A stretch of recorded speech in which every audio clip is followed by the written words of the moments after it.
The illusion of job security in today's economy. Hi, you're welcome. Today, we are going to be talking about the illusion of job security in today's economy, and we are going to be looking at the compound effect of delaying taking action, of transitioning from your 9 to 5 to the entrepreneurship world. We all know it's a common fact now that the high-tech companies are now laying off staffs. Companies like Meta, Amazon, Google, these are companies that are being replaced by AI. So the staffs that are working there are all being replaced on a gradual basis. Even if you like it or not, the only persons that will be retained in those organizations are those that can prompt the AI or those that can give command to the AI to perform the job of what human beings were doing before now. So if you are still delaying on taking that decision to transition from the 9 to 5 or the corporate security or the corporate comfort zone to the entrepreneurship world, definitely it will happen to you abruptly. What do I mean? You may be laid off without your consent, without being consulted. The other day, I saw a post where I think a tech company laid off over 4,000 staff in one day. These are these are men and women that have families to take care of, bills to pay, rents and everything to attend to. And they were just stopped abruptly with no clue. They weren't even intimated about it. It also happened to my colleagues while we were working then. I think that was 6 to 7 years back. We just woke up one morning, they couldn't log on to their system, they have been fired, they just got a mail that their services were no longer needed. Why? Because the AI have taken over. They found a way to automate some transactions that manually was done. And all of a sudden, they just woke up to the reality that, oh, we don't need this number of persons working with us. So they nailed them off. And that was how a lot of them broke down in tears.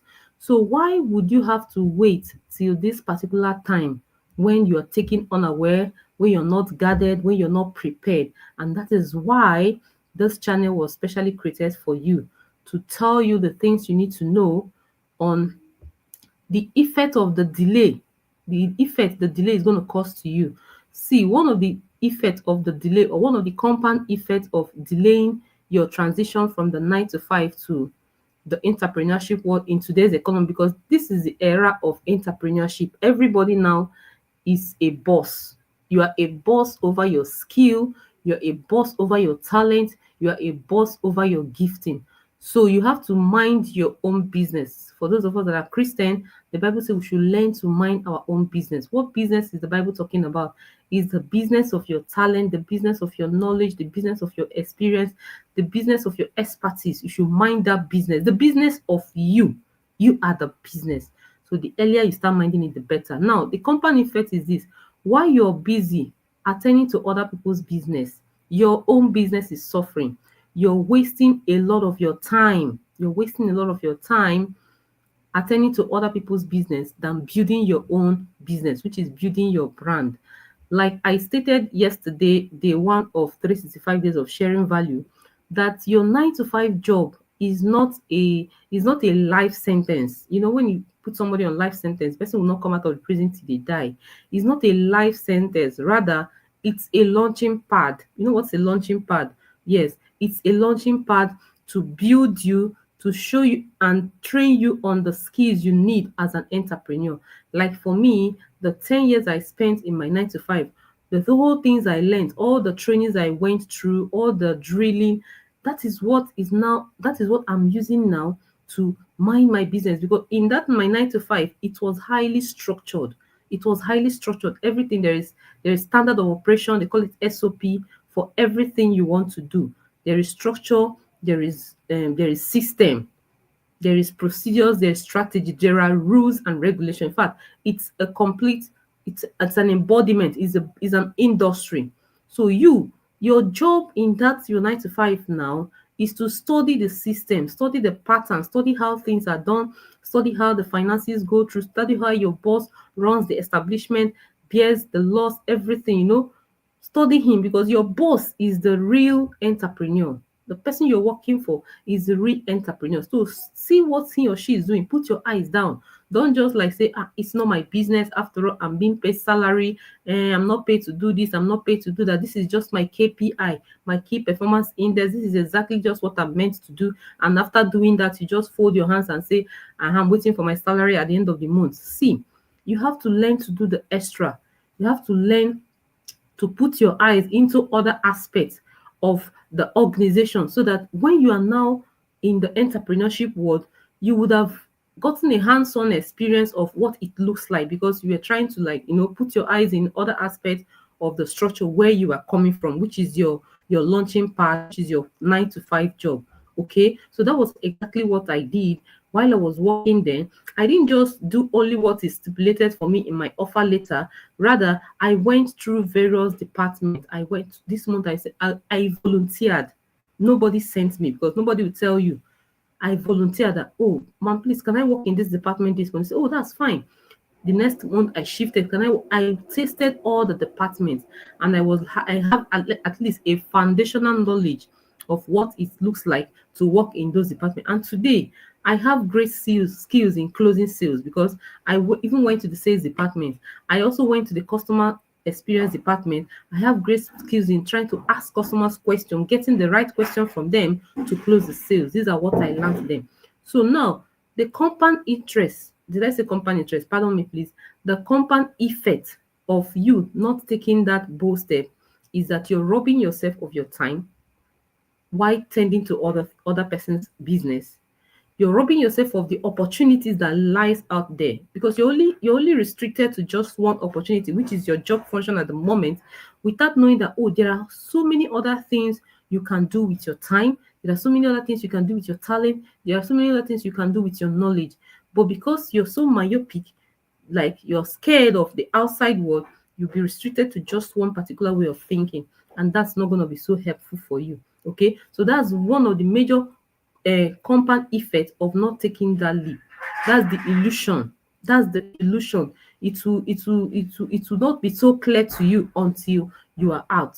Another compound effect of not taking the step, is that it will prevent you from connecting with the outside world. I mean, networking with high client individuals, high net worth individuals, because you're kind of restricted, you're kind of fixed, you're kind of having a particular thing to do every time, monotonously, every day, every week, every month, every year, the same set of job. So that will make you will not be able to connect to other persons. You'll not be able to network with people of different, different interests, different views, to know, okay, let me try this, let me try that, and let me try this. But because you've been so, you know, encapsulated into a particular form of duty you're doing every time, that now becomes your reality. Like, I can remember that time when I was like thinking, what else can I do apart from this? My job, it's just so monotonous that I became so bored. Like, I was literally very bored. There wasn't joy anymore. The same set of customers I see every day, everything is just the same process. And you know what? You don't go beyond, because if you try to, everything is already laid down. There is already a procedure. So if you try to bring in your own idea, that was even when I started discovering that, oh, I have this entrepreneurship spirit. When I tried to bring in my own idea, I was like, can we do it like this, can we do it like that? I became a threat. My direct supervisor started seeing me as if I'm a threat. Like, oh, am I trying to teach her job? Am I trying to tell him that he's not managing the organization properly? I was like, wow. So I am not paid to think. Everything has been done for me. I should just follow instruction. And that wasn't me. I was like, I'm this kind of creative person. I'm this kind of person that likes trying this, trying that. So when I tried to suggest, they were like, you are faster than your shadow. You are faster than your shadow. You have to be on this position. This is what we want you to do. Just do. If you're not comfortable, you check out.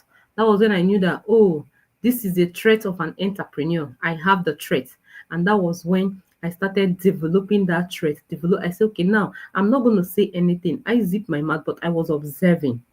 I was observing, I was noting down, I was observing how they will give us a target and various ways we used to achieve that target. Like they will push us with different, should I call it a threat?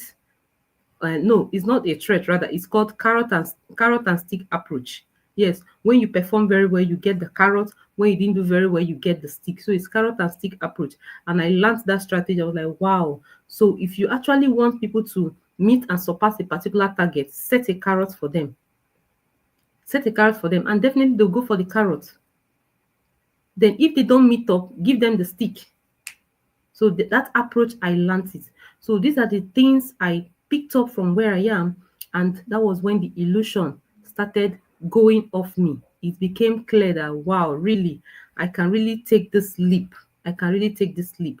So this is the little I want to share with you about the illusion of the 9 to 5. Now, as I'm speaking with you, the AI it's already with us. Okay, we're in the new year, right? The AI is with us. This one is of hyper frequency. It's not like what you used to know before. This is a new era of AI. Even Facebook the other day in his New Year message or end of the year message, he said it. They are beefing up the system. Elon Musk beefing up the system. Everybody is using AI right now. Do you know that with a snap of a finger, AI can do virtually everything for you? The only thing it cannot do is the one God can do. I'm telling you. So this is the best time. This is the best time for you to take that leap. The last time you're supposed to take that leap was yesterday. The next best time is now. And like I advised in day one, if you have not watched day one, you should please go to my YouTube channel, go and look for day one of 365 days and go and watch why you should take that leap of faith. Okay, why you should take that leap of faith and the things you need to do before you take that leap. I didn't say you should just open your eyes now and say, oh, I'm taking that leap of faith, I want to become an entrepreneur. No, you have to go and watch day one. Today is day two. You have to go and watch day one so that you know the steps and strategies to apply to take that leap. So I'm here to tell you the compound effect of delaying and what it will cost you. Okay, I want to believe you got some values from this broadcast. Please, if you got some value, you know what to do. Just share it to 5 of your contacts. If you have not subscribed to my channel, this is the right time to hit the subscribe button. You can also like and drop some comments on the comment section, whichever part of the talk that resonates with you, whichever one you found valuable. Please let me have your reactions on the comment section. And watch out for day 3. Tomorrow is day 3 of 365 days of sharing value. See, it's going to be massive because a lot will be spilled. I'm going to touch a whole lot of things. You know what it means to go live for 365 days of the year? That's what I'm going to do. Okay? That's what I'm going to do. So if you want me to talk about anything you want me to talk about, you can still drop it on the comment section so that I can throw more light on it. Okay? So this is where we're going to be coming to an end. This is going to be the end of the broadcast tonight. Please watch out for day 3 of 365 days of sharing value. Thank you very much. My name is Ikechi Vivian. You can follow me on all my platforms. The link is on the comment section. Bye.